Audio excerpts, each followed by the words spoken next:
Հետևորդներ, այսօր ձեզ ցույց կտամ բուրգի մակերեսի և ծավալի հաշվման բանաձևերը։ Նախապես գրել եմ, որ KO-ն դա բուրգի բարձրությունն է, իսկ KN-ը բուրգի հարթագիծը։ Հիշեցնում եմ, որն է կոչվում հարթագիծ, բուրգի կողմնային նիստին տարված բարձրությունը կոչվում է բուրգի հարթագիծ, նշանակում է փոքր հաշվով։ Այժմ գրենք լրի մակերևույթի մակերեսը, այս լրիվը հավասար է S կողմնային պլյուս S հիմք, S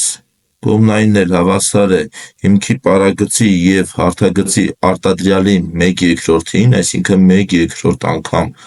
P հիմք անգամ հարթագիծ,